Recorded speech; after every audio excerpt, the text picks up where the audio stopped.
Hello, everybody. Welcome to the Witches Movie Coven on Winter Solstice.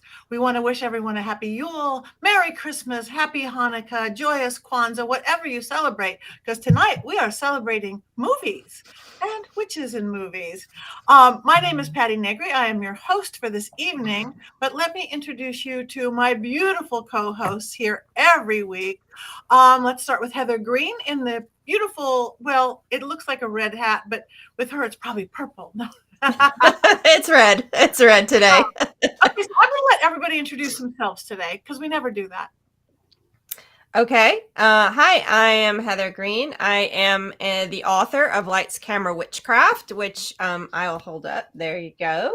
I am also a religion journalist and an acquisitions editor at Llewellyn, and my expertise, and I am a film historian, and witch. So I'm here to contribute from my perspective. And we are thrilled to have you.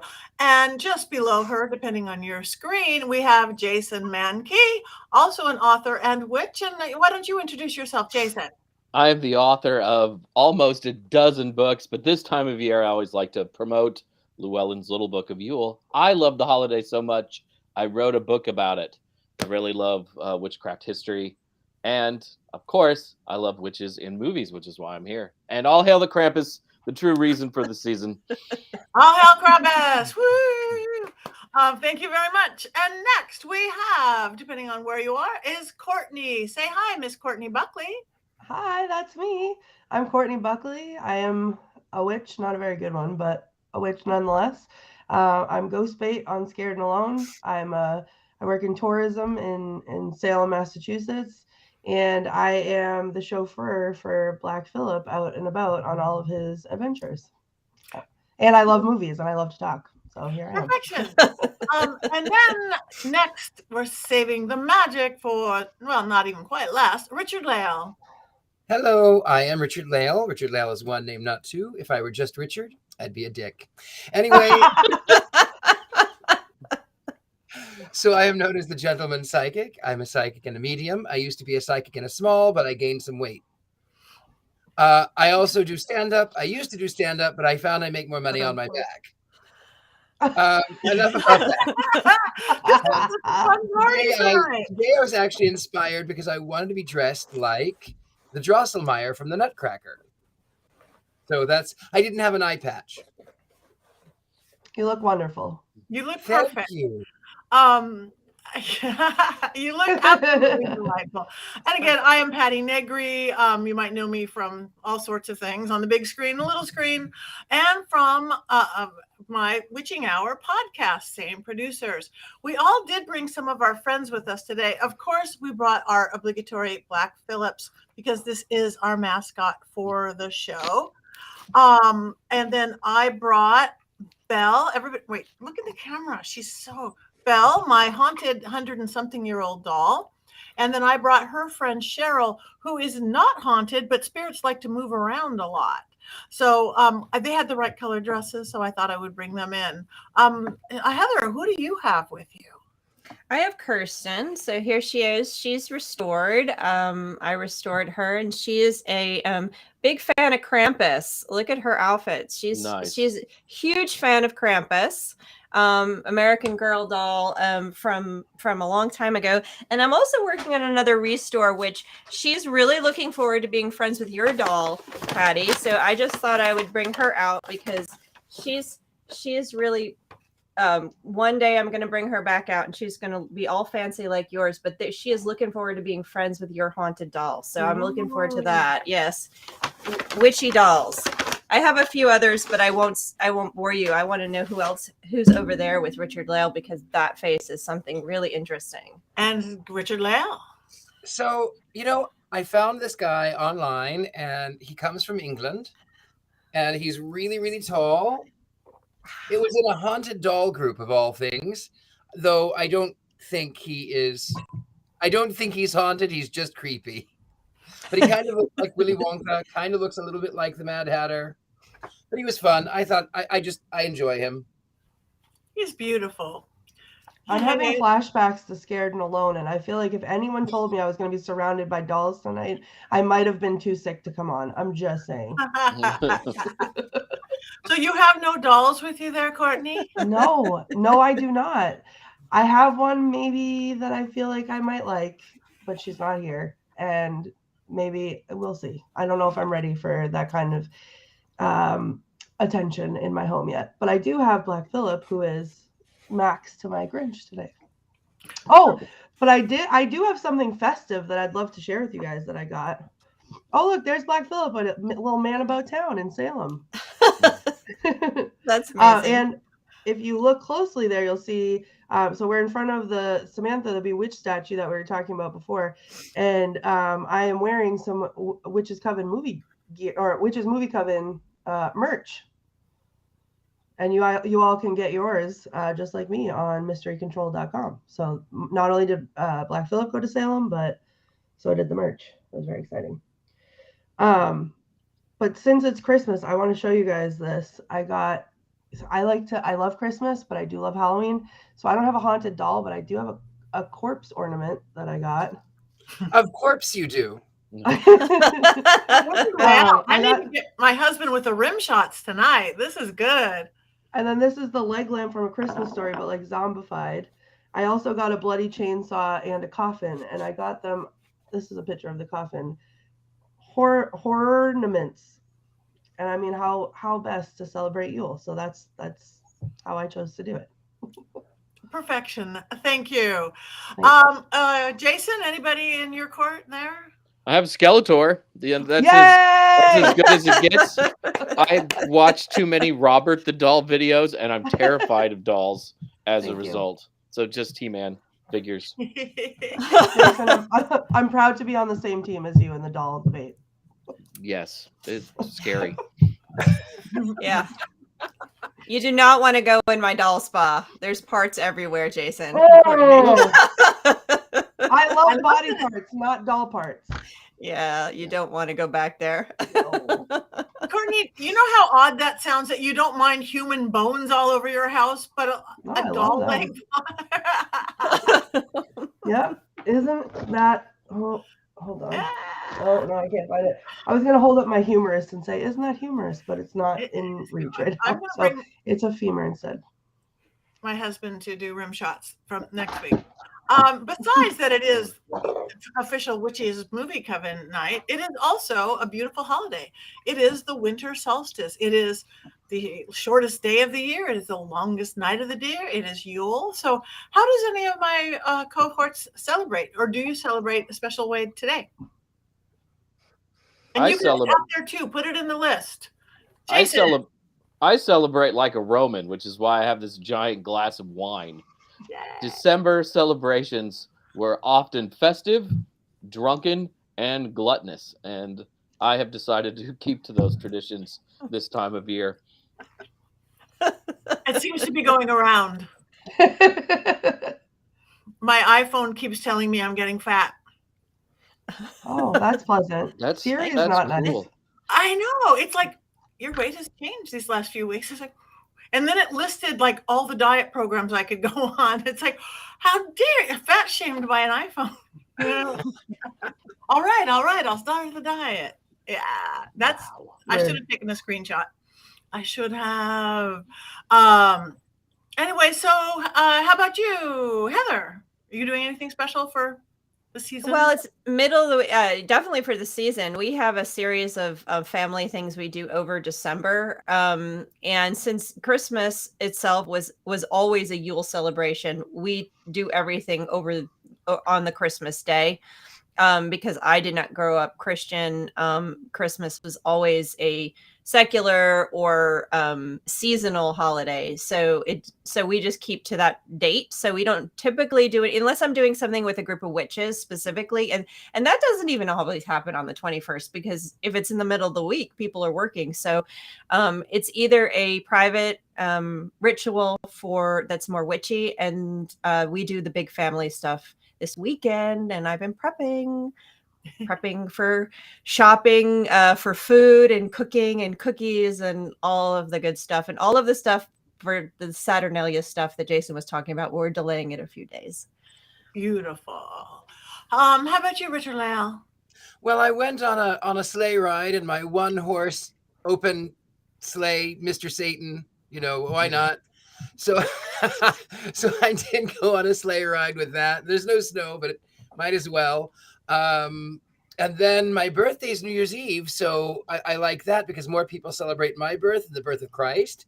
So, you know, everywhere I go, it's my birthday. So that's fun. There's always a party. So that's what I do for the season. It's sort of, I mean, if I do something for Yule, it's usually very sort of self, and I'll light a candle and sort of welcome the light, as the case were. So that's what I do. Beautiful. Courtney? Well, so I did something pretty magical this past weekend. There's a place here in Massachusetts called Old Sturbridge Village, and it's like set up like a period style town, and you have all the little buildings that you can go into and learn about, you know, whatever colonial times or whatever, and they like do the actual things, and they're dressed up in period clothing, and they do like a festival of lights. And a couple years ago we went for the first time, and I was having a really hard time that year with my mental health, and I couldn't find the spirit of Christmas anywhere, and I found it when I went there, and I was so filled with it that I think over the last couple of years through COVID and not going, I built it up in my head, and I thought, you know, it was going to be this huge magical event, and I was afraid that I was going to get disappointed. But we went this weekend, we walked in, I started to cry because I felt it was so beautiful, and then it started to snow just a little bit, and we got to take a horse-drawn like carriage ride, and we got to see them make like wooden toys. But there was they called it the wishing bridge, and it was on this beautiful dark path around a pond, and there was a covered bridge, and inside they had lit trees, and it was just plain white lights, and they were covered in these like little brown paper tags. And the people, I'm getting emotional just talking about it, everybody walking through was encouraged to write a wish on the tag and hang it so you could walk around and read everyone's wishes. And that was very emotional. My son wrote a very emotional wish, and it was beautiful. And so I feel like, you know, sometimes I struggle, but I find that Christmas, that magical spirit in different ways. And I think I found it this weekend. But our Christmas does look different this year, and I am looking for some witchy ways to celebrate and to add some new traditions. So if anyone has suggestions on how to incorporate that, I am all ears. Okay. Anybody else? Who did we miss? Nobody? Patti. What are you Joy doing? and Jason. Okay. I have been celebrating for days and days, starting out with, the season is about the return of the light, as Richard-Lael said, whether the Christian, the Christ thing, or the pagan, the Yule, the returning of the light, as the days get longer. So I went to the LA Zoo. Anybody's in LA, and they took the zoo, but put this amazing, I don't know, light show all around. You don't see many animals, but sometimes you hear them in the back. And there's certain areas that you go into and they say, shush, quiet, animals are sleeping. And there's something so magical. Know that there's these beautiful light shows around all these beautiful animals. I know zoos can be controversial, but I think this one's pretty good, and they're trying really hard, and they have really beautiful habitats for most of their animals. So that was how I started it.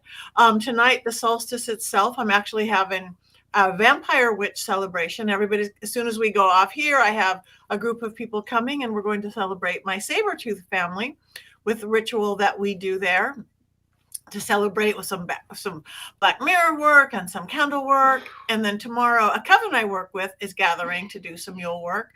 And it's a time, really, it is a celebration. It's not an exact, like certain other holidays that you dance around the maypole on Beltane, you do this or that. It's, to me, it really is maybe a Yule log, bringing in the light, celebration, stories and things. You know, now we get to Saturnalia, you know, again, there's that let's drink and party and put our clothes on upside down backwards.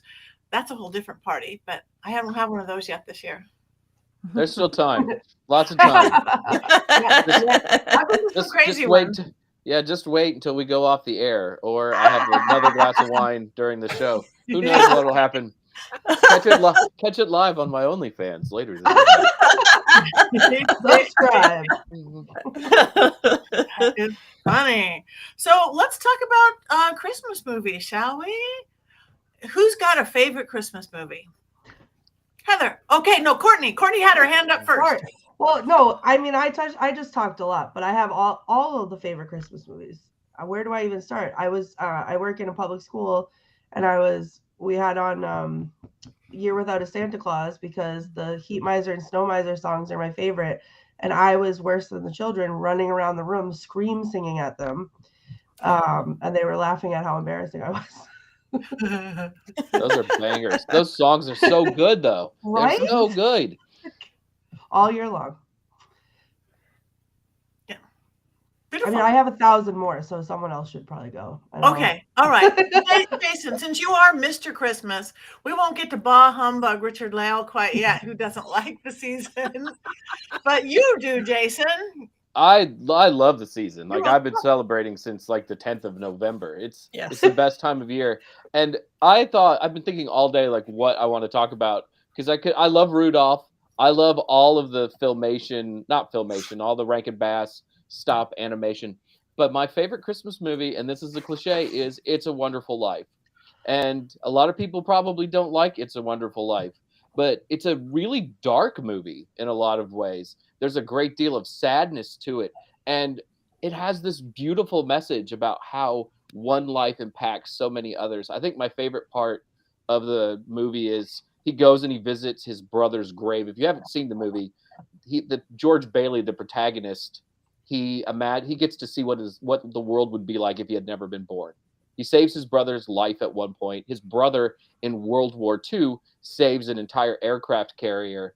And then he goes and he sees his brother's grave and he's horrified by it. And the angel who's taking him through this says, everyone died on that aircraft carrier.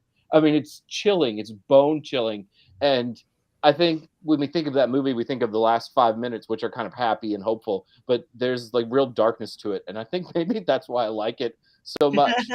But that whole moral of how we affect so many other lives and how we can make a difference and how these things ripple is something that really stays with me throughout the year. I don't have to watch the whole movie, but I have to watch the last 45 minutes of the movie every year, preferably on Christmas Eve, preferably the NBC feed, so I can pretend that I'm watching it with millions of other people. I honestly think that's my favorite movie too, and one that I can say I've watched more than anything. So I don't know that that's cliche, but it's classic. It is classic. I have a question though before we go on. Why is it we, as witches, and we are all lovely witches of slightly different paths and things, why do we so embrace the dark? We do, don't we? I think more fun. I think. What? I think it's more fun. I think it's about acknowledging the reality around us. I mean, I think too often people just focus on one thing, and you can't have the light without the dark. You have to have both sides of the equation, and I think witches are just more cognizant of that. I think I agree, because again, I'm a good witch. I work light, all this stuff, but we love the haunted this and the dark this and the spooky movies and the spooky everything. I think it's just life. Just wondered because I mean, you're going, It's a Wonderful Life. It's dark and we like it.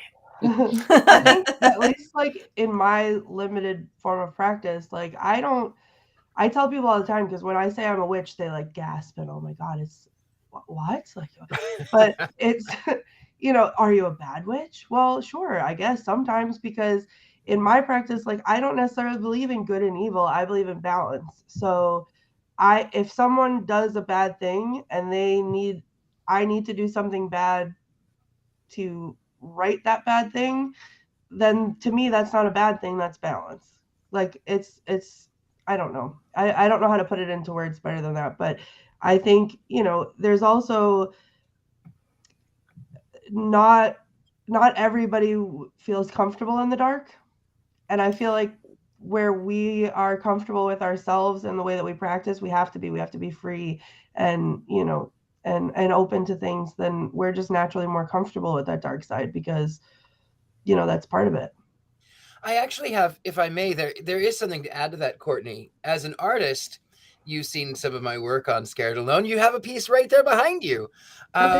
So when I would have art shows, people would come to my art and they would touch it and they would expect to feel three-dimensional objects, metals and woods and carved and intricacies, and it's actually two-dimensional.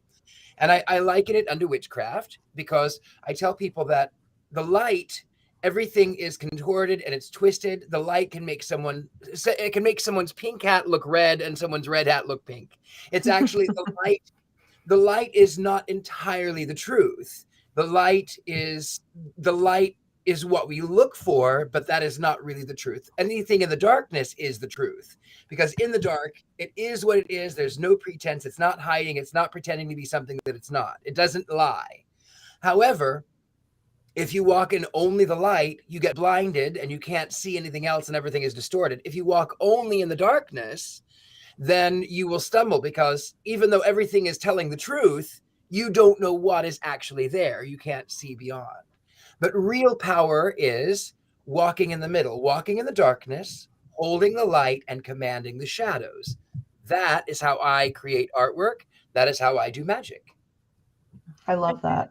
Mhm. And I Very always nice. think, working in the paranormal world and working in the whole ghosty world and all that, if you bring a candle into a room, you bring the light, then you get to see all the shadows. You get to see the dark. You get to see it. So you need both.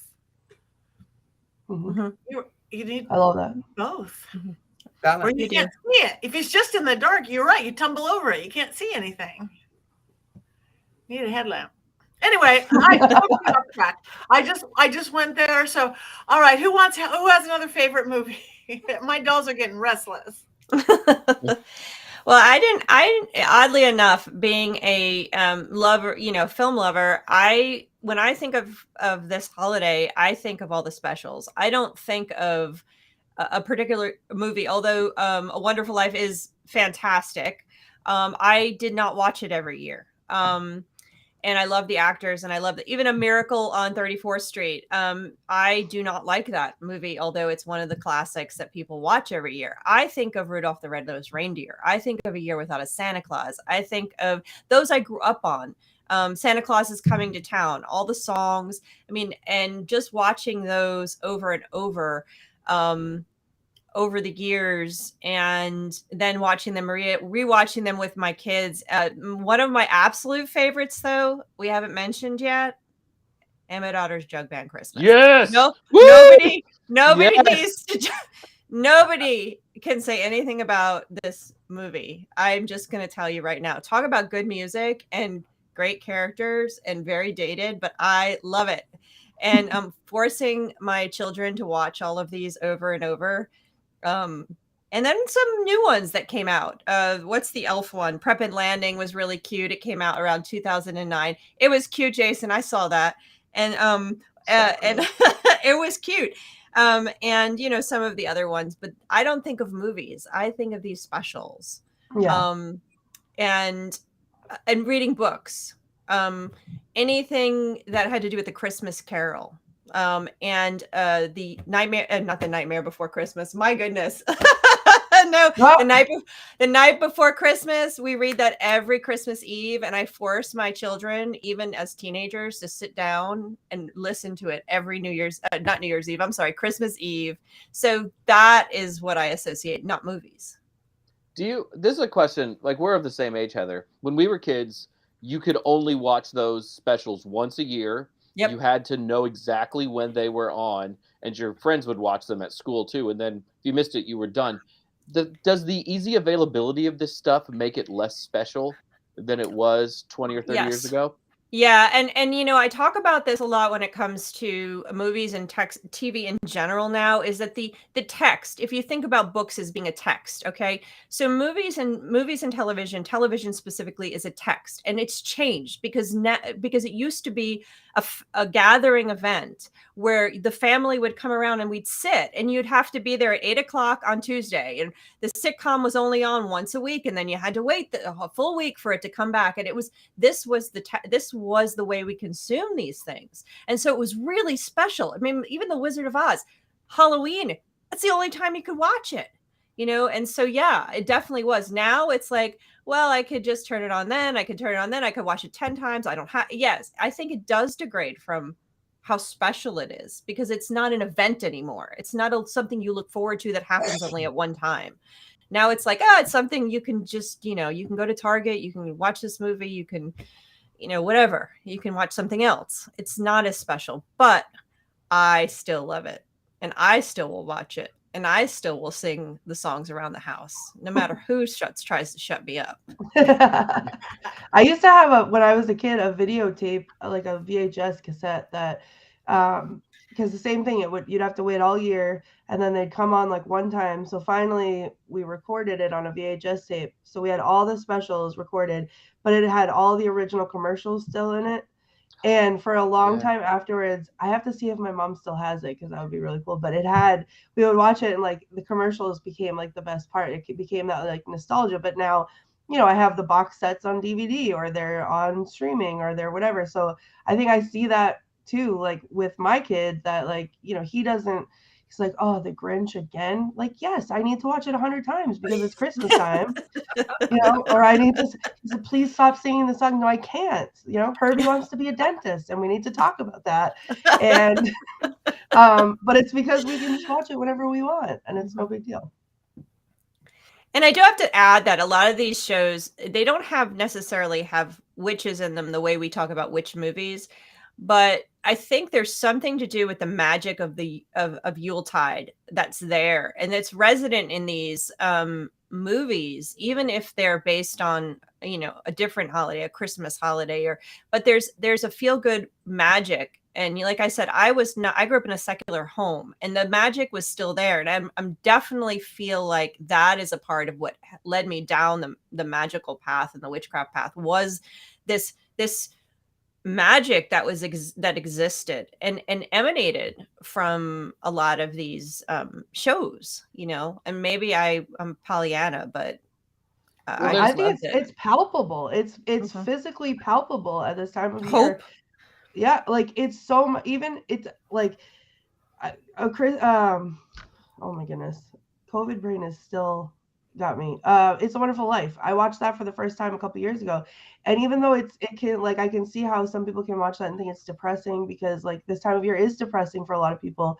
There's still some, somewhere along the line, there's a spark of something that lights something inside you, and whether you celebrate Christmas or you don't, or you celebrate one of the other holidays that happen around this time, it's palpable. Like you can really truly feel it. And I saw a comment come up somewhere about Santa. I have to just interject. I fully believe Santa's a witch. Hot take. Well, I love the Rankin Bass things because there's no religion in them whatsoever. Yeah. It's just magical stuff. There are some Rankin Bass specials which are specifically religious. Nestor the long-eared donkey, for instance, and the little drummer boy. But the ones that people actually like and watch are not religious. Rudolph, there's no "we're flying for Jesus" stuff in it. It's just not there. All of the Santa Claus, Year Without it. What is it? Year Without a Santa Claus. Yeah, and Santa Claus is coming to town. None of those have anything really religious in them at all. It's just magic, and that's what makes this time of year so special. This is a time of year when everybody believes in magic. Yeah. Nobody says, "Oh, it's 4th of July magic." It's Labor Day magic. It's Christmas. Not even Halloween doesn't really have that association in the mainstream culture like this time of year does. This is the most magical time. I agree. I grew up in a secular household too, very much so. And I didn't even know it was a religious holiday. It was Santa. It was a tree and presents and Santa Claus, and that's as much. Why do I have these weird shadows on my face? It's the doll. I didn't know. We would pass a church and I'd see baby Jesus in a thing, and I just thought that was another one of the stories of like Santa. Yeah. So, but it had magic. We had lots and lots of magic. Well, there is a lot of, not only is there an association with magic, but actually specifically there is L. Frank Baum wrote The Life and Times of Santa Claus in 1901. And so it's again, The Wizard of Oz. So it is about witches and magic. So absolutely. Now, I grew up religious, but it was different for me in my household. My parents did not believe in Santa because they said we worked hard. We were the ones who bought you that, not some fat old man who steals away in the house. I did that, not him. So my parents were kind of realists that way. Also, I think they wanted the credit, which I think was kind of great actually. But they definitely believed in the spirit of Christmas, the feeling of. So I even though I'm a bit of a bah humbug, I there are elements that I do actually really like. I have a question which probably might have to start with Heather. Robert Hicks, my beautiful friend, Robert Hicks says, there's really nothing in the way of Christmas movies that contain witches. Is there, or is there? Christmas appears here and there in a lot of Hollywood films as a marker of goodness. So in for example, Bell Book and Candle, that in the beginning, I believe it's the beginning, it takes place in Christmas, and the witches are celebrating Christmas, and she just wants to celebrate Christmas and go to church and stuff. So she makes that. So you see them, Christmas appear as markers and codes. But there's no specific necessarily witch movie that's dedicated to Christmas, except for the atrocious Christmas special called The Magic Christmas Tree, which I mentioned last week. And I don't know if anybody went out and watched it, because if you did, you would have said something to me, I'm sure, or sent me some nasty grams over some social media platform. This is a terrible, but it has a witch in it. It's as a central character, and it is a Christmas special. Christmas, as far as I recall, it does appear though in Lion the Witch in the Wardrobe. It appears in Harry Potter. So Christmas appears in movies, but I don't believe there's a specific witch movie that's Christmas is central to, except for The Magic Christmas Tree. I think there's a Good Witch movie, which was a Hallmark Lifetime movie kind of thing. Like there's a Good Witch Christmas, I think. So there's one. It's a special. Yeah. There's a whole specials. That series. I love that series. It's so boring.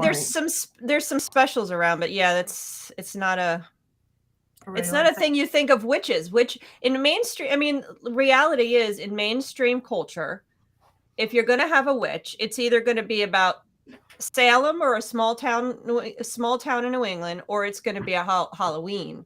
I mean, that's the main, or it's going to be some horror, scary film. Christmas is rarely wait a minute. There's the Italian film La Befana, and I believe there's two of them. So that's an Italian film, and I have yet to see it, but I heard it's really good and really fun. So La Befana would be the closest we get, and that's an Italian movie. So do we know what the Legend of the Christmas Witch that Holly just brought up? Is that a movie? Do we know? That's La Befana. Oh, that's La Befana. Oh, okay. Mm-hmm, mm-hmm.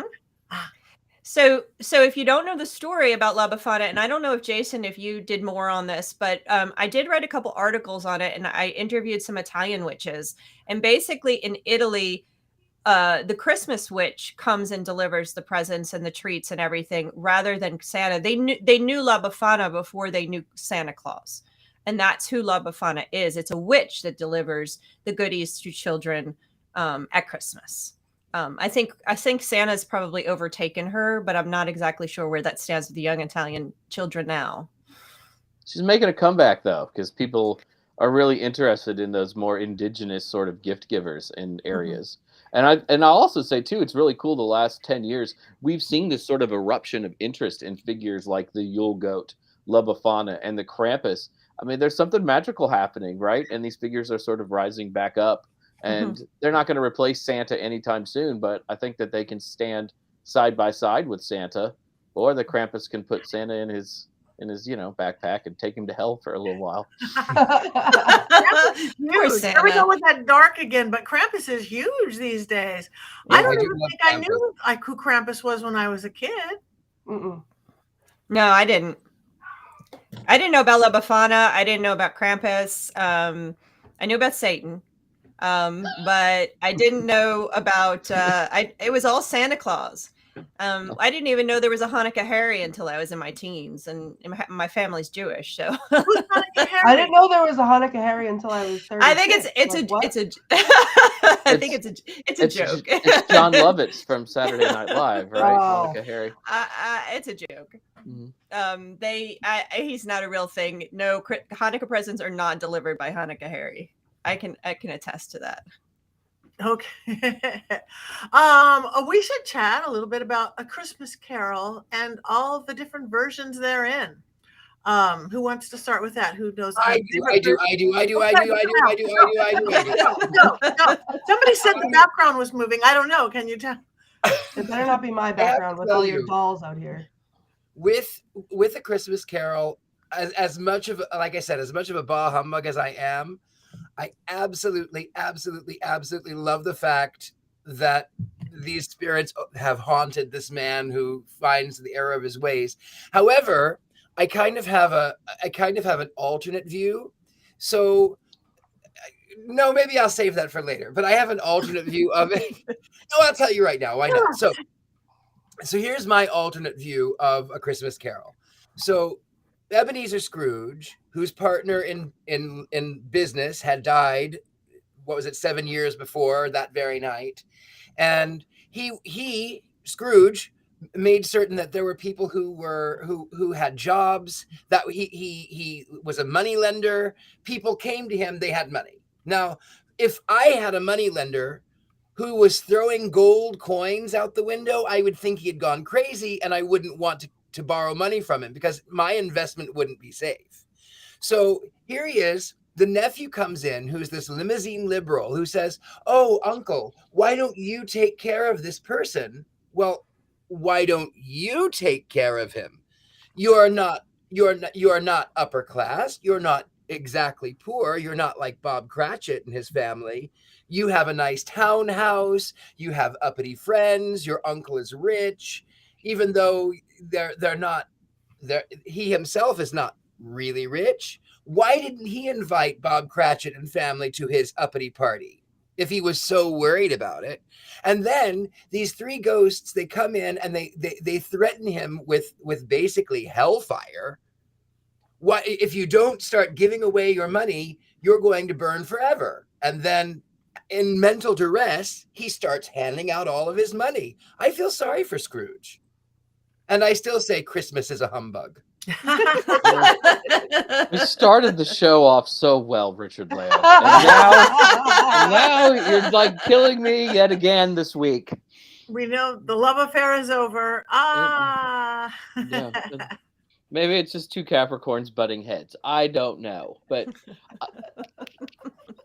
I think A Christmas Carol is great. I think its importance on the Christmas season is sometimes a little overstated. Dickens didn't really invent the modern Christmas, but that story is the most adapted story and the most read story in the English language. And it's brilliant, and it doesn't tell Scrooge to give away all of his money.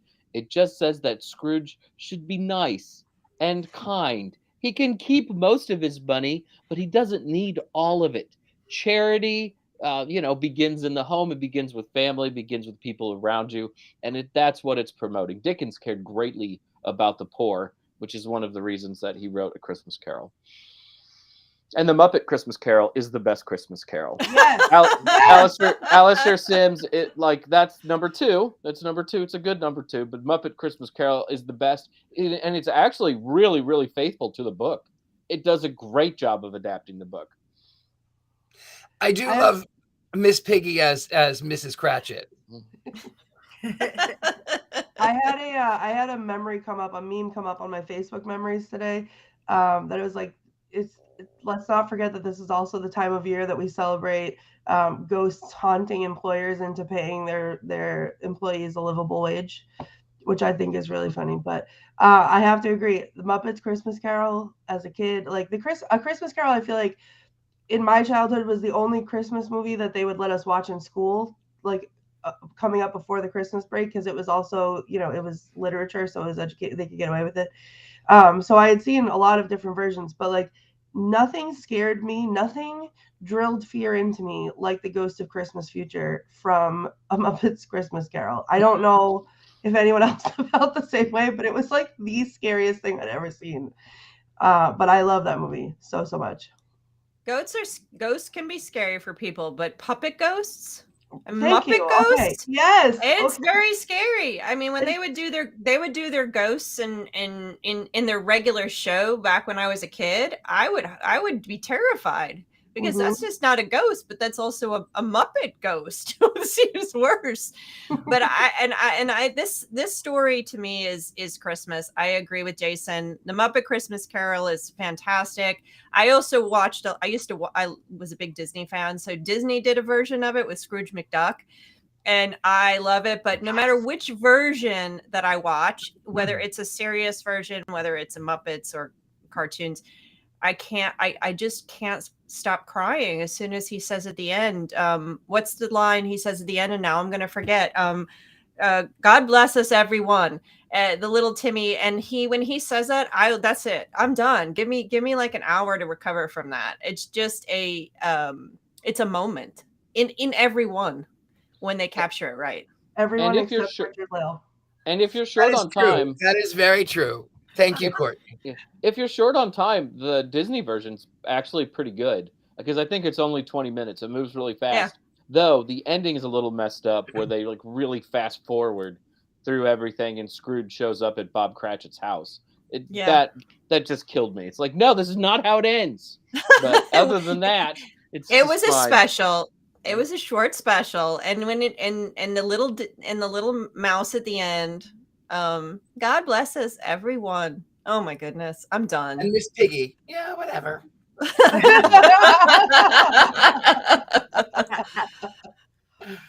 Our producer Rob Lawrence mentioned the Patrick Stewart TNT version. Yes, Scrooge. That's a serious version. Scrooge. Yeah. Sir Patrick Stewart. That one is one of my favorites, though. I have to admit, I really love the Kelsey Grammer version. It's not good, but I really love it. It's a musical, and it's good because it's bad, but it's not so good. But I love it. I do love that one. Also worth checking out is Spirited, which is the new. It's a kind of like an adaptation, but it's sort of like after A Christmas Carol, and that's got Will Ferrell in it and Ryan Reynolds on streaming on Apple, and it's a musical and it's really fun. They did a good job with it. It was nice to. Is that new? I don't know if that's. It just came out this year, and it's nice to see somebody try to take the story forward. And it talks about all the ghosts wanting to haunt a new person every year. So it's really sort of a fascinating take on it. I mean, highly recommended. Highly recommended. I like to jump in here. Someone mentioned the Polar Express in the chat, and I think part of what we're talking about is this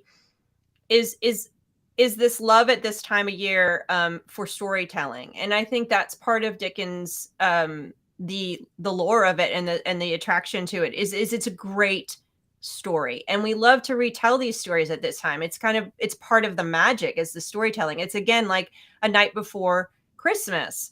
That poem is read every constantly, and then we see Polar Express is a more recent story, but it's one of the really big ones, and my kids loved the Polar Express, and it also captured the magic that we're talking about. In fact, there's a train just north of here. I'm in Atlanta, just north of here in Chattanooga, that there's a train that runs, and they dress it up and do the whole thing like the Polar Express, and you can go and take your kids and you get chocolate and hot chocolate, and they take you out. It's a whole big thing. They do Thomas the Tank Engine in the summer, so it's kind of their thing, but they do the Polar Express, and it's a big thing they do down here. So that one is another one that's another great story. And one of the things I love to do was I would bring out the holiday books and the holiday stories from the old ones like Dickens to the more modern ones like Polar Express or I don't remember some of the other stuff. And the kids loved it. Reading the stories around the fire when it actually was cold here, or around the Christmas tree, or around the Yule tree and Yule log. So I think that's part of it too. Can I hop in for 1 second on Polar Express? Because yeah, sure. Heather, you were just talking about like that one line in A Christmas Carol making you cry. And the Polar Express, I love. The animation to me is terrible, but the story is great. And it took me so long to figure this out, like for me to get this, probably within the last couple of years, and I don't know why. But that one scene where that little boy doesn't believe in Santa, and then he gets dropped off at his house, and it's like he's the poor kid, and that's why he doesn't believe in Santa, because he doesn't get presents, and then he believes because he gets a present. Like, I don't know how it took me so long to figure out that that's what that was. But when it did, now I cannot watch that movie without my soul being ripped from my body and like wanting to go out and buy presents for all the children who can't have presents. Like, but I think that is part of the magic. Like, you feel, I'm a person who likes to spread kindness. Like, I'll pay for a car behind me in a drive-thru or whatever it is. But like at Christmas, I would give the shirt off my back just to make sure that everyone can experience the magic. And I think it's like the magic taking on a life of its own almost. But that scene in Polar Express literally tears me apart every time. Aww. It is. That's part of the magic. I like movies like Elf, though, that don't make me cry. Elf is one of my favorites. Will Ferrell, come on. Santa, I know him.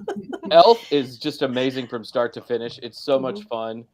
I think it might be Will Ferrell's best role out of many great roles, and I love Ron Burgundy. Oh, I love Will Ferrell. I don't think it's necessarily his best, but it is definitely up there. I do love Elf too. Well, it's Will Ferrell. I mean, he can do no wrong. So, almost. I quote that movie Bewitched. daily. That was wrong. Bewitched was wrong. Yeah, yes. Yeah. That's why I said almost Richard-Lael. And the Witch movie he went red on. The Witch movie. It's good on planes. Tabitha says Elf makes me cry when they all sing in the park. I have to give it to her. That makes me cry too when they all sing in the park. Anything about that building of the spirit, like finding that Christmas spirit, makes me cry. Mm-hmm. But Elf is... my son gets so mad at me because he doesn't like that movie because of how many times I've made him watch it. It's like it's played out in our house, but I have to secretly watch it by myself like 12 times a month, every month. That's good. I don't know. I can't watch. I mean, I could watch something once a year for 12, 20 years. I can't watch something 12 times in a row. I can't. Oh, I could rewatch it over, because you know how bad I want to eat that plate of spaghetti, like with the Pop-Tarts on top, and I can't. I just can't. So I just have to watch him do it over and over again. You're an adult. I mean, you can do that. I don't think you should, but you can. Jason, thank you for that permission. I appreciate it. Treat yourself, right? Like I'm gonna allow it. That's what the Romans would have done on Saturnalia. They would have eaten spaghetti with Pop-Tarts. Maybe next week. Mm-hmm. Next week on the show, I'll have it. Oh yeah, and momentarily we're going to talk about next week but last but not least, who do we think is the best Santa? Who's ever played the best Santa? Billy Bob Thornton. Billy Bob Thornton. Well, Rob says Ed Asner is the best Santa, but who was the best Santa? I don't know. I loved Krampus as Santa. That was my favorite. That was my personal favorite. I don't know. I'd have to go and I need to think about that. That's hard to say. I wasn't joking when I said Billy Bob Thornton. I love that movie. I know Ed Asner. He's pretty Santa-like. He is good. Mickey Rooney was the voice of Santa in some of those Rankin Bass specials. Yeah, I think he always will be Santa to me. Yeah. Okay. That voice. Before we end, because I want to talk about what we want to do for New Year's movies, if there's witchy New Year's movies. But before that, we need to do our wands up and wands down. But what are we going to do our wands up and wands down about? Christmas Carol. Christmas. Christmas. Okay, Christmas. You know what movies we didn't mention, and I just need to pop in. We talked about all the magic and all the we did not talk about a Christmas movie or Christmas Vacation or any of the goofy ones we love to watch that are that maybe don't capture the magic but do capture some good laughs. And the Gremlins takes place on Christmas Day, and you can't feed them. You can't after midnight. You can't get them wet, and then all through Christmas it's destroyed because That's Nathan's favorite Christmas movie. Nathan and I, we are simpatico. That is Okay. I think Gremlins is one of my favorites. I will argue that the Lord of the Rings movies are Christmas movies too, just because of when they were originally released. At our house, they're definitely Christmas movies. I can get on board with that. I can get on board with that. Talked about how I never watched any of the Harry Potter series. Guess what? I also never watched Lord of the Rings. Like every week now, Richard-Lael, you just wound me a little bit more. If I could run next week? Oh. What's going to happen next week? But I will tell you. Well, let's do one. Let's do A Christmas Carol. Every version. Every version. Every version. Okay, let's do Christmas in general. Yay! Richard-Lael. I just wanted to see it. Let's do Saturnalia, gluttony, and yay! Let's do Yule, bringing back of the light, solstice, winter. And again, no matter what you celebrate, with or without any religious or spiritual overtones, it is a time for magic. It's a time for magic, everybody. So let's wands up, wands down to magic. Yay! All right, before we go, because we just have a few minutes left, next year we've got New Year's coming. It's a New Year's. Is there any witchy New Year's movies? Or what do we like to watch for New Year's that maybe has a witchy feel or theme to it? Think about that. Yeah. What does? Anybody out there in our chat room? Is there any?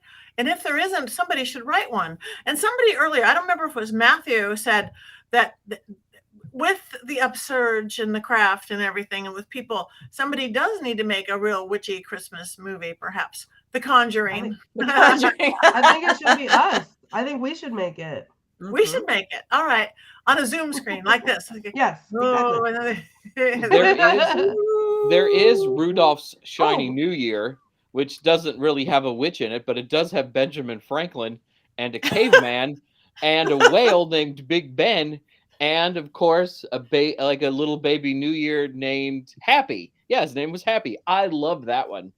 I have that on DVD and I've never watched it. And guess what I'm doing tonight? And it has the original voice of Rudolph, because that is the only voice of Rudolph. Yes. I love it. Mm-hmm. Really? Yeah. Okay. I don't think we could build a show around that particular Franken Bass episode, though. We would really be treading water for the hour. All right. Well, we do want to wish everybody a happy holiday. I want everybody to, again, quickly just say what's going on. If you have anything that people should watch for, live appearances, your website, your social media, etc., etc., etc. This week, why don't we start with Richard-Lael, because you got the cutest wig of the group. Well, thank you. It's all my hair. I grew it naturally, of course. Yay. Anyway, so you can find me. I'm easy to be found. But I'm pumped. I am the Gentleman Psychic. You can find me on thegentlemanpsychic.com. That is the best way to reach me. Or if you can find me on Facebook, Richard-Lael Lillard, Instagram, Twitter, not Twitter, and I'm not on Twitter anymore. Anywhere other than Twitter, all of the other medias of social, that's where I am. Richard-Lael Lillard. And it's only one spelling. There's only one spelling. That's it. That's all I have. Thank you. Courtney. That's me. You can find me on all the socials at the Femes, which is short for Femur. I am on Instagram with Black Phillip. That's where you can keep up with his adventures. We met a celebrity in Salem this week, so you can check that out. You can find me on Twitch. I play horror games, so if you want to scare the pants off me, you won't be able to see it, but it will happen. And then you can also watch me as Ghostbait on Scared and Alone at scaredandalone.com. And, just as a reminder, Hail Santa. So that's how I feel about the season. But yeah, that's it. Perfect. Thank you. All right, Jason. I'm Jason Mankey. I can be found at every social media platform, including Twitter, until it shuts down next week. I just had a book come out called Modern Witchcraft with the Greek Gods, which I talked about on Patty's show a week and a half, like just a week ago or so. So that's really exciting, and it's a quiet time. But in February, festival season starts, going again, and I'll be in Detroit for the Great Convocation Festival. Thank you. Bless you. Thank you. I had no hands to mute. All right, Heather. My babies are crashing everywhere. Oh no. I am Heather Greene, and I am on all the socials, varying names, but you can find me through my website at heathergreene.net, and you can find the links and all the good stuff, as well as a link to my articles that I've written for various outlets, all involving witchy stuff, usually in the occult and all kinds of fun stuff. I also just dropped, or I didn't drop it, but just dropped is the English version of a documentary on witches in movies that I am interviewed in. It's a great one. There's several other people who are interviewed. It's called The Witches of Hollywood. You can rent it on Amazon. I think it's on Peacock and maybe Hulu or Tubi or some of the other places you can find it. But it's called The Witches of Hollywood, and it's got a really good, really obvious promo white with a big witch hat. So there we're talking about witches in movies as well. It's a French documentary, but it is in English. And so that just happened. And yeah, like Jason said, I'll start appearing in places come the new year, different stuff. So I'll be talking about that in a few weeks. Beautiful. Thank you so much. I am Patti Negri. Find me here every Wednesday. Find me on The Witching Hour, drops fresh every Monday, everywhere you get podcasts. My live appearances start in February too, staying home in January. I've got the Dark Water Cruise coming up to the Caribbean. I've got all sorts of paracons and things. So follow us all, like us all. Patti Negri Psychic Medium on Facebook, Patti.Negri on Instagram. Twitter's Patti Negri for the next week that it lasts. So think about holiday or New Year witch movies for next week. So you guys can put into our chat room. You can go to our Witches Movie Coven page on Facebook and tell us things you want us to talk about, or think of a movie that we haven't thought of as a New Year or witchy or beginning of the year movie. We would love to hear it. And other than that, get some merch. Get yourself a Black Phillip sweatshirt or t-shirt or a big snuggly blanket, and we can all wear them together. Or adult. We should have this on Mystery Control is what we should have. Yeah, I have to say those sweatshirts are so comfy. I wore it for more days in a row than I'd like to admit publicly without washing it, because I didn't want to take it off because it was really snuggy. I love it. We appreciate you washing it though, Courtney. I did wash it. Yes, yeah. I did. Eventually, yeah. Eventually. Well, anyway, we are the Witches Movie Coven. Please come back next Wednesday, and please tell your friends if you like us. Please give us any suggestions. We really want to hear. We want to thank our producer, Rob Cohen and Christine Roth. We want to thank all of you for we don't always say what we see, but we are reading it and we love it. Thank you, Scarlett and Gray. Thank you, Robert Hicks. Thank you, Jay. Thank you, Lisa. Thank you, Matthew. Thank you, Raymond. All you folks, we really do appreciate your participation, because that's why we do it live. So thank you. And I think we have one more thing to do, right? You guys have to join in. Juan's ready. Philip ready. Dolls ready. Aunt's ready. No dolls. No. 1, 2, 3.